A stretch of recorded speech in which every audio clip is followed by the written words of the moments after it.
ನಮಸ್ಕಾರ ಸ್ನೇಹಿತರೆ. ನಾವು ಇವತ್ತಿನ ತರಗತಿಯಲ್ಲಿ ಒತ್ತಕ್ಷರಗಳು ಇದ್ರ ಬಗ್ಗೆ ತಿಳ್ಕೊತಾ ಇದ್ದೀವಿ. ವ್ಯಾಕರಣದ ಒಂದು ಭಾಗವಾಗಿರುವಂತಹ ಒತ್ತಕ್ಷರಗಳ ಬಗ್ಗೆ ತಿಳ್ಕೊತಾ ಇದ್ದೀವಿ. ಆದರೆ ಅದಕ್ಕಿಂತ ಮೊದಲು ಹಿಂದಿನ ತರಗತಿಯಲ್ಲಿ ನಾವು ಏನೇನು ಕಲ್ತಿದ್ದೀವಿ ಅಂತ ತಿಳ್ಕೋಬೇಕು ಅಲ್ವಾ?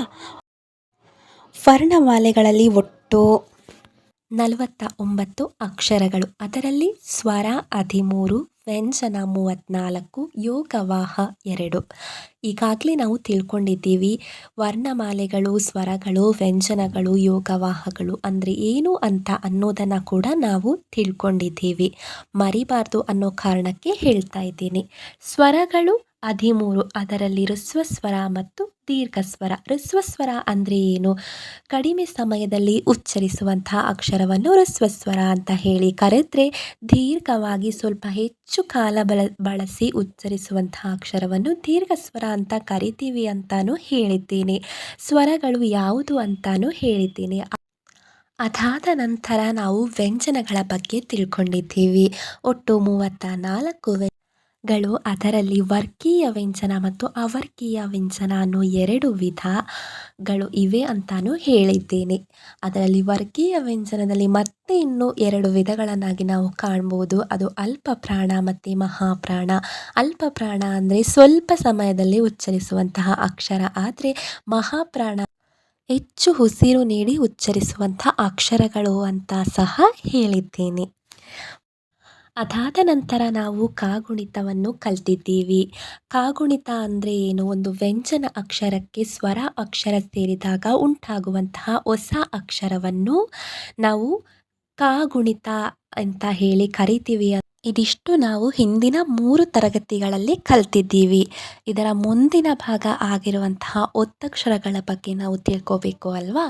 ಹಾಗಾದರೆ ಬನ್ನಿ, ಒತ್ತಕ್ಷರ ಅಂದರೆ ಏನು ಅಂತ ತಿಳ್ಕೊಳ್ಳೋಣ. 2 ಅಥವಾ ಅದಕ್ಕಿಂತ ಹೆಚ್ಚು ವ್ಯಂಜನಗಳು ಸ್ವರದ ಸಹಾಯವಿಲ್ಲದೆ ಒಂದಕ್ಕೊಂದು ಸೇರಿರುವುದನ್ನು ಒತ್ತಕ್ಷರ ಅಂತ ಹೇಳಿ ಕರಿತೀವಿ. ಇದನ್ನು ನಾವು ಸಂಯುಕ್ತಾಕ್ಷರ ಅಂತ ಸಹ ಕರಿತೀವಿ.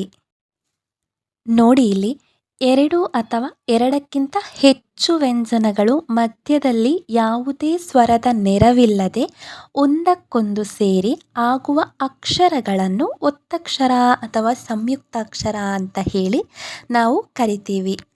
ಗಮನಿಸ್ಬೋದು, ನಾವಿಲ್ಲಿ ಒತ್ತಕ್ಷರ ಅಂತ ಹೇಳಿ ಬರ್ದಿರೋದ್ರಲ್ಲೇ ನಾವು 2 ಒತ್ತುಗಳನ್ನು ಕಾಣ್ತಾ ಇದ್ದೀವಿ. ನೋಡಿ, ತಾ ಅನ್ನುವ ಅಕ್ಷರಕ್ಕೆ ತಾ ಅನ್ನುವಂತಹ ಒತ್ತು ಬಂದಿದೆ, ಕಾ ಒತ್ತು ಬಂದಿದೆ. ಇದರಲ್ಲಿ 2 ವಿಧಗಳನ್ನು ನಾವು ಕಾಣ್ಬೋದು. ಒಂದು ಸಜಾತಿ ಒತ್ತಕ್ಷರ, ಇನ್ನೊಂದು ವಿಜಾತಿ ಒತ್ತಕ್ಷರ. ಸಜಾತಿ ಒತ್ತಕ್ಷರ ಅಂತ ಹೇಳಿದ್ರೆ, ಒಂದು ವ್ಯಂಜನ ಅಕ್ಷರಕ್ಕೆ ಅದೇ ವ್ಯಂಜನ ಅಕ್ಷರದ ಒತ್ತು ಬಂದು ಸೇರುವುದು, ಆವಾಗ ಅದು ಸಜಾತಿ ಒತ್ತಕ್ಷರ ಆಗಿ ಕಾಣ್ತೀವಿ. ವಿಜಾತಿ ಒತ್ತಕ್ಷರ ಅಂತ ಹೇಳಿದ್ರೆ, ಒಂದು ವ್ಯಂಜನ ಅಕ್ಷರಕ್ಕೆ ಬೇರೆ ಒಂದು ವ್ಯಂಜನ ಅಕ್ಷರದ ಒತ್ತು ಬಂದು ಸೇರುವುದಕ್ಕೆ ವಿಜಾತಿ ಒತ್ತಕ್ಷರ ಅಂತ ಹೇಳಿ ನಾವು ಕರಿತೀವಿ. ಸಜಾತಿ ಒತ್ತಕ್ಷರದಲ್ಲಿ ಅದೇ ಅಕ್ಷರದ ಒತ್ತು ಬಂದರೆ, ವಿಜಾತಿ ಒತ್ತಕ್ಷರದಲ್ಲಿ ಆ ಪದಕ್ಕೆ, ಆ ಅಕ್ಷರಕ್ಕೆ ಬೇರೊಂದು ಅಕ್ಷರದ ಒತ್ತು ಬಂದಿರ್ತದೆ.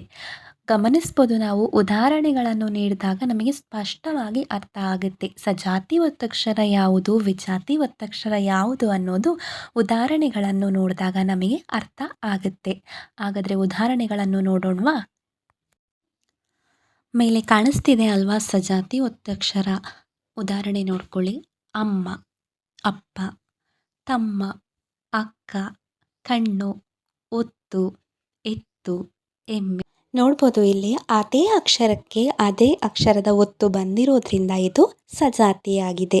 ನೋಡಿ, ಮಾ ಅನ್ನುವ ಅಕ್ಷರಕ್ಕೆ ಮಾ ಅನ್ನುವ ಅಕ್ಷರದ ಒತ್ತು ಬಂದಿದೆ. ಪ ಅನ್ನೋದಕ್ಕೆ ಪ ಎನ್ನುವ ಅಕ್ಷರದ ಒತ್ತು ಬಂದಿರೋದ್ರಿಂದ ಅಲ್ಲಿ ಅಪ್ಪ ಅಂತ ಹೇಳಿ ಆಗಿದೆ. ತಮ್ಮ ಅನ್ನೋದರಲ್ಲಿ ನೋಡಿ, ಮಾ ಅನ್ನೋದಕ್ಕೆ ಮಾ ಎನ್ನುವ ಅಕ್ಷರದ ಒತ್ತು ಬಂದಿದೆ. ಕಾ ಎನ್ನುವುದಕ್ಕೆ ಕಾ, ಣ ಎನ್ನುವುದಕ್ಕೆ ಣ, ತ ಎನ್ನುವುದಕ್ಕೆ ತ ಅಕ್ಷರಕ್ಕೆ ಅದೇ ಅಕ್ಷರದ ಒತ್ತುಗಳು ಬಂದಿರೋದ್ರಿಂದ ಇದು ಸಜಾತಿ ಅಕ್ಷರಗಳು ಆಗಿವೆ. ವಿಜಾತಿ ಅಕ್ಷರಗಳು ಅಂದರೆ ಏನು ಅಂತ ತಿಳ್ಕೊಳ್ಳೋಣ. ವಿಜಾತಿ ಅಕ್ಷರಗಳು ಅಂತ ಹೇಳಿದ್ರೆ ಒಂದು ವ್ಯಂಜನಕ್ಕೆ ಬೇರೊಂದು ವ್ಯಂಜನದ ಒತ್ತಕ್ಷರ ಬಂದು ಸೇರಿದಾಗ ಆಗುವಂತಹ ಅಕ್ಷರವನ್ನು ವಿಜಾತಿ ಅಕ್ಷರ ಅಂತ ಹೇಳಿ ನಾವು ಕರಿತೀವಿ. ಉದಾಹರಣೆ ನೋಡ್ಬೋದು ಇಲ್ಲಿ ಆರ್ಯ. ಆರ್ಯ ಅನ್ನುವುದಲ್ಲಿ ಯಾ ಅನ್ನುವ ವ್ಯಂಜನಕ್ಕೆ ರಾ ಎನ್ನುವಂತಹ ಅಕ್ಷರ ಬಂದು ಸೇರಿದೆ. ಹಾಗೆ ಇಲ್ಲಿ ಮುಕ್ತ, ಸ್ವರ, ವ್ಯತ್ಯಾಸ, ಸ್ಥಾನ, ದರ್ಪ. ನೋಡಿ, ಕ ಎನ್ನುವುದಕ್ಕೆ ತ ಅನ್ನುವ ಒತ್ತಕ್ಷರ ಬಂದರೆ ಸಾ ಎನ್ನುವುದಕ್ಕೆ ವ ಅಂದರೆ ಬೇರೆ ಬೇರೆ ಒತ್ತಕ್ಷರಗಳು ಬಂದು ಸೇರಿದೆ. ಎರಡು ಬೇರೆ ರೀತಿಯ ಅಕ್ಷರಗಳು ಸೇರಿರೋದ್ರಿಂದ ಅದು ವಿಜಾತಿ ಅಕ್ಷರಗಳು.